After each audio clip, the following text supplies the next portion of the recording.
and welcome to Green Healing, where we discuss alternative and natural healing from abuse and CPTSD. Today, I want to discuss Rescue, Rescue Night, and Rescue Cream from the Bach Flower Remedies.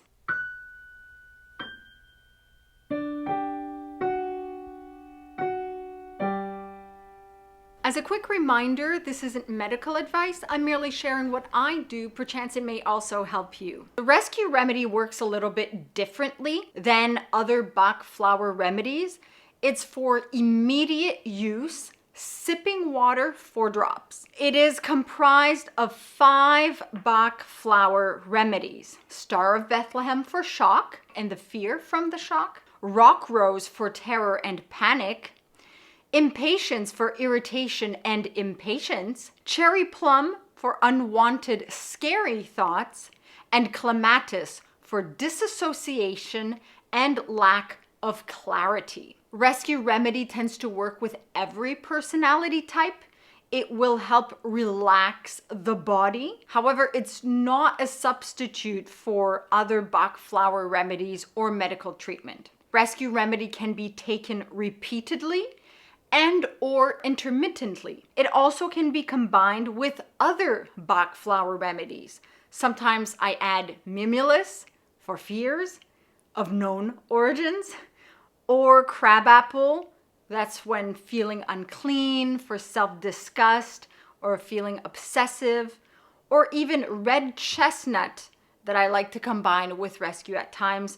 Red chestnut is for fear for loved ones and other people. You may take rescue remedy when in an emotional flashback or after being triggered. I started doing that and it's helped significantly, especially with some of the more intense emotional flashbacks. Because a flashback feels like on an emotional level, we are reliving the initial trauma. Even if we don't know what the trauma is. Sometimes I suspect that I must be in an emotional flashback because I start to recognize the feeling when I'm triggered. So I take it and it helps.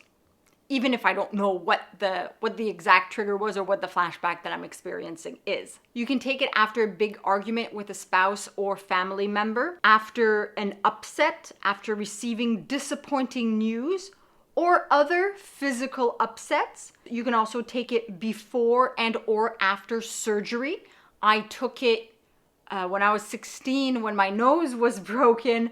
I took it when my nose got broken and after the surgery in combination with arnica, which is a homeopathic remedy. You can take it at a court date or for any other uncomfortable experiences or situations. It can be after a shock, like a traffic accident, a household accident. It can be when you have to work in a stressful atmosphere, like in big crowds or where there's a lot of time pressure, in which case it can be combined with elm for feeling overwhelmed. There's also rescue night, which can be taken obviously at night to help with sleep problems such as insomnia or somnophobia, which is what I take it for.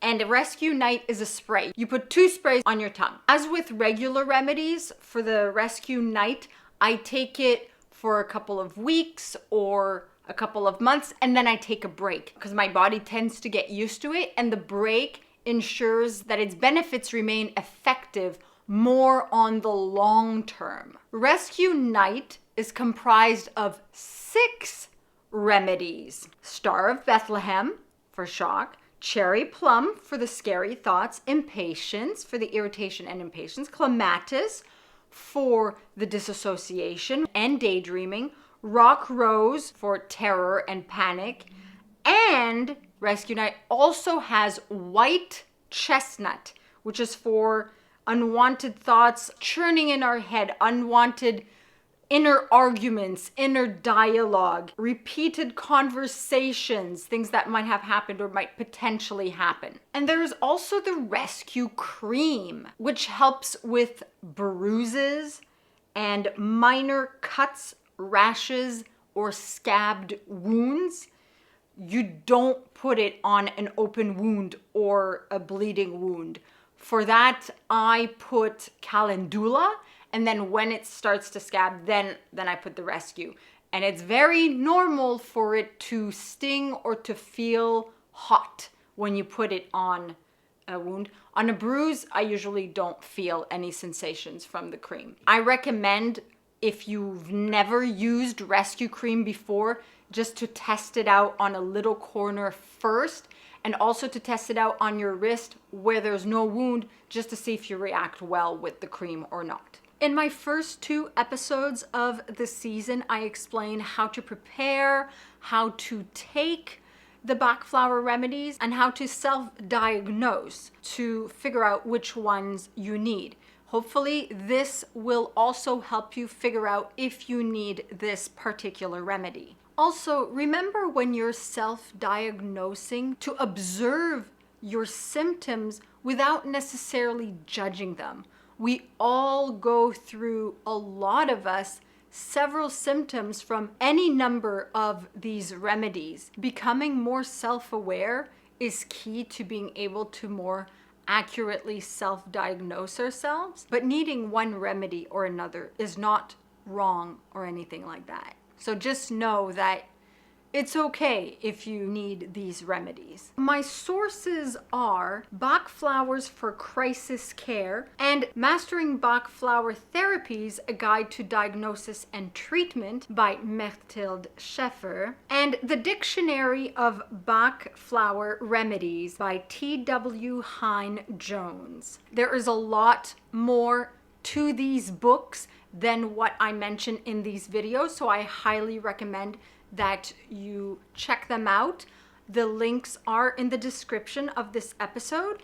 However, they are not affiliate links. If you'd like to support Green Healing, I do now have merchandise. The store will be linked in the description of this episode. There is also the Elements Healing Music with Tibetan Singing Bowl album. If you'd like to make a larger contribution, there's always Patreon or the PayPal tip jar. All these links are in the description of this episode, and you can also find them on binkyproductions.com/greenhealing. Your support helps keep the podcast alive and is very much appreciated. I hope this episode of Green Healing has been beneficial for you. Share it with whomever you think will benefit from it.